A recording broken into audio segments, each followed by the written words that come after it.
आज का जो हम लोग का टॉपिक है वो है स्टार्स क्या है, व्हाट इज द स्टार्स। तो उससे पढ़ने से पहले हम लोग एक छोटा मोटा सा शायरी हो जाए कि मुश्किलों से भाग जाना आसान होता है, कि मुश्किलों से भाग जाना आसान होता है, हर पहलू जिंदगी का इम्तिहान होता है, हर पहलू जिंदगी का इम्तिहान होता है। डरने वालों को मिलता नहीं कुछ जिंदगी में, डरने वालों को मिलता नहीं कुछ जिंदगी में, लड़ने वालों को कदम में जहां होती है, लड़ने वालों को कदम में जहान होती है। तो what is the star? Star क्या है? स्टार क्या है? पहला पॉइंट जो है वो है luminous heavenly bodies, luminous heavenly bodies which have their own light, which have their own light and inner light and other radiant energy, and other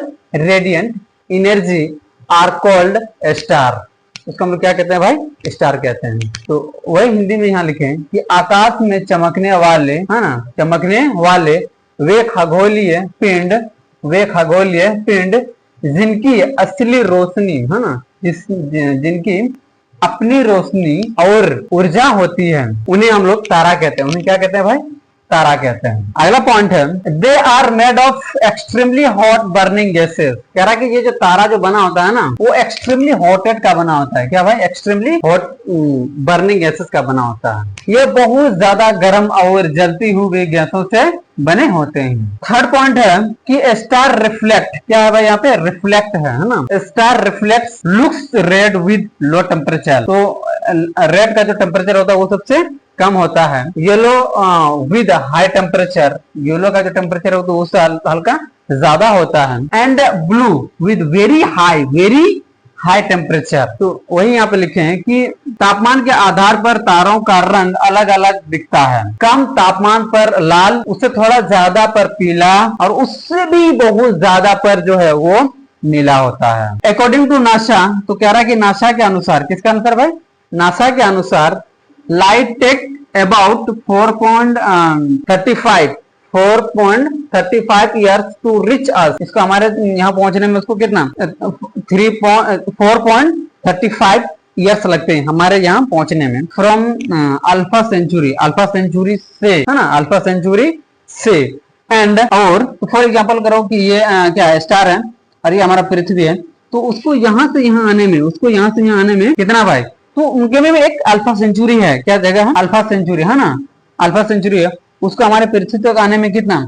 4.35, मतलब 4.35 ईयर्स लगते हैं। अगला है and 4.25 years from the nearest star, जो हमारे नजदीक के तारा है, nearest star Proxima Centauri. Proxima Centauri जो है वो हमारा स्टार का सबसे नजदीक के तारा है, जो कि हमारे यहाँ पहुंचने में उसको कितना भाई?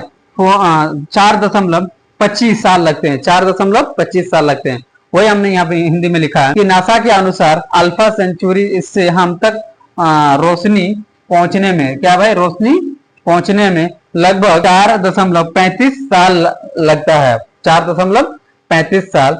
और सबसे करीबी जो है, क्या है? करीबी है ना, हमारे जो है सबसे करीबी तारे प्रोक्सिमा सेंचुरी से 4.25 साल लगते हैं। 4.25 साल लगते हैं। और कल का जो हम लोग का टॉपिक से होगा, इसी का अगला है कि स्टार जो है वो मतलब उसका जन्म कैसे होता है और उसका मृत्यु कैसे होता है, उसके बारे में पढ़ेंगे। एक जाते जाते एक छोटा मोटा शायरी कह देते हैं कि मेहनत इतनी खामोशी से करो, कि मेहनत इतनी खामोशी से करो कि सफलता शोर मचा दे, कि सफलता शोर मचा दे। सीखना जिस दिन हम बंद करेंगे, सीखना जिस दिन हम बंद करेंगे, उस दिन हमारा जो जीतना है वो हमारा क्या हो जाएगा? बंद हो जाएगा। सीखना जिस दिन बंद हो गया, उस दिन हमारा जो जीतना है वो बंद हो जाएगा। आई होप आप लोग समझ गए होंगे। तो hope you are enjoying yourself.